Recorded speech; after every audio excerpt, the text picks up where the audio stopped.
नमस्कार, आप देख रहे हैं रतनगढ़ टाइम्स न्यूज। आपके साथ मैं हूं राशि। आइए खबरों की शुरुआत करेंगे। गृह मंत्री डॉक्टर नरोत्तम मिश्रा ने प्रेस कॉन्फ्रेंस की कोरोना को लेकर कहा कि मध्य प्रदेश में पिछले 24 घंटे में 13 नए मामले सामने आए, 7 ठीक हुए। एक्टिव केसेस की संख्या 91 है। पीएम मोदी सबके स्वास्थ्य की चिंता करते हैं। आयुर्वेद हमारी प्राचीन पद्धति है। केंद्र सरकार को मैं धन्यवाद देता हूं। कमिश्नर प्रणाली को लेकर गृह मंत्री डॉक्टर नरोत्तम मिश्रा ने कहा कि भोपाल और इंदौर विकास के क्षेत्र में नए आयाम छू रहे हैं। सभी क्षेत्रों में दोनों शहर आगे हैं।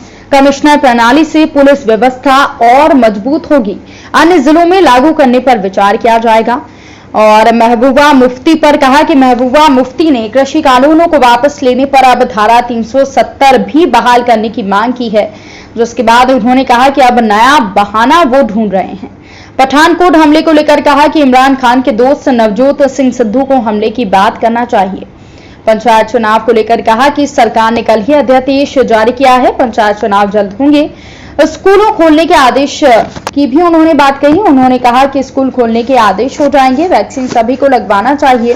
सरकार लोगों को जागरूक कर रही है। स्वास्थ्य और शिक्षा दोनों जरूरी है। कमलनाथ को लेकर कहा कि कमलनाथ बैठक करते रहे, कुछ होने वाला नहीं है।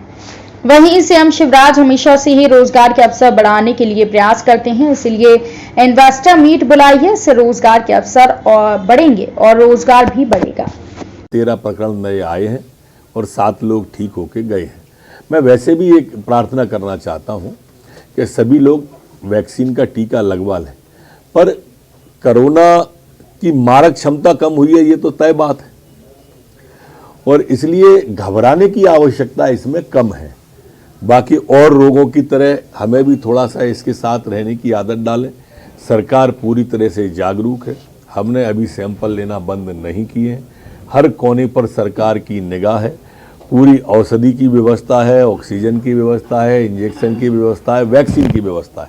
कोरोना के क्षेत्र में आज पिछले 24 घंटे में मध्य प्रदेश में 13 नए प्रकरण कोरोना के आए हैं, जबकि 7 लोग ठीक होकर अपने अपने घरों की ओर, गंतव्य की ओर गए हैं। प्रदेश में एक्टिव केस कुल 91 रह गए हैं। संक्रमण दर हमारी प्रदेश के अंदर 0.03% है, जबकि रिकवरी दर हमारी 98.6 पर स्थिर बनी हुई है।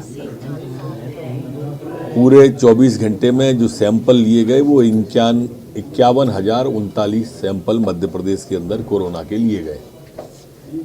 केंद्र सरकार ने ये जो आयुर्वेदिक दवा लॉन्च की है आयुष 64 और इसको 46 कंपनियों में बढ़ाने की इजाजत दी है, क्या इस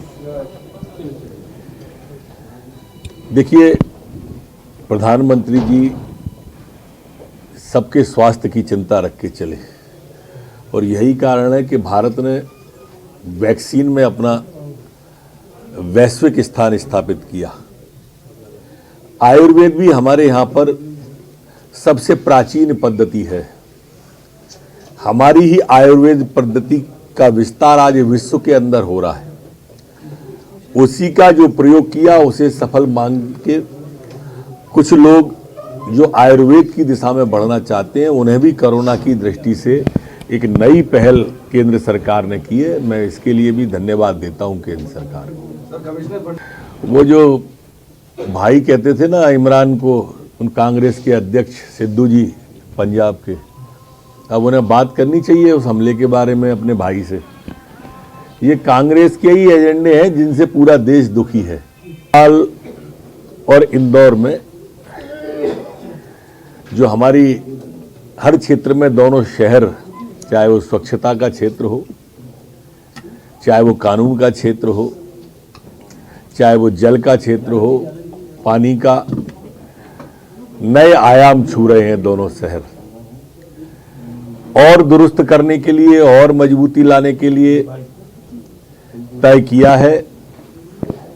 माननीय मुख्यमंत्री जी ने कल कहा है कि भोपाल और इंदौर में कमिश्नर प्रणाली, पुलिस कमिश्नर प्रणाली हम लागू करने जा रहे हैं। अध्यादेश कल जारी कर दिया गया है पंचायत चुनाव के बारे में, और उस अध्यादेश में जो पुराने वार्ड थे, चूंकि नए वार्ड जो कांग्रेस बीच में सरकार आई थी उसने बनाए थे, उसके बाद 1 साल तक चुनाव हो नहीं पाए, इसलिए वो स्वयं ही अग्राह हो गया था। और अब पुराने वार्डों के लिए जो पुराने चुनाव हुए थे उन्हीं वार्डों पर निकट भविष्य में पंचायत के चुनाव होंगे, पंचायत के भी, जनपद के भी, जिला पंचायत के भी। निश्चित रूप से स्कूल पूरी क्षमता के साथ खोलने की घोषणा हुई है, ये पूरी क्षमता से खुलेंगे। आज शाम तक आदेश निकल जाने की संभावना है। कोई प्रकरण देखने में नहीं आए हैं पूरे प्रदेश के अंदर, और इसलिए हमारे लिए स्वास्थ्य भी जरूरी है, शिक्षा भी जरूरी है सरकार की। अब वो कुछ भी कर लें, मोदी जी सब कुछ करके चले गए हैं।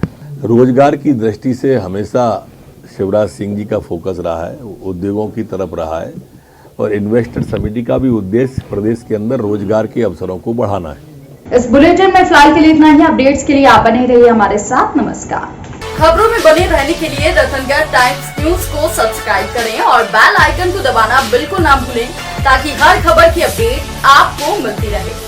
इसके अलावा आप हमारी वेबसाइट ratangartimes.com पर भी विजिट कर सकते हैं, जहां पर आपको मिलेगी हर खबर सही समय पर। इसके साथ ही आप हमारे ऐप रतनगढ़ टाइम्स को भी डाउनलोड कर सकते हैं। प्ले स्टोर पर ये इजीली अवेलेबल आपको हो जाएगा, और इस ऐप को डाउनलोड कर आप सही समय पर अपडेट्स पा सकते हैं।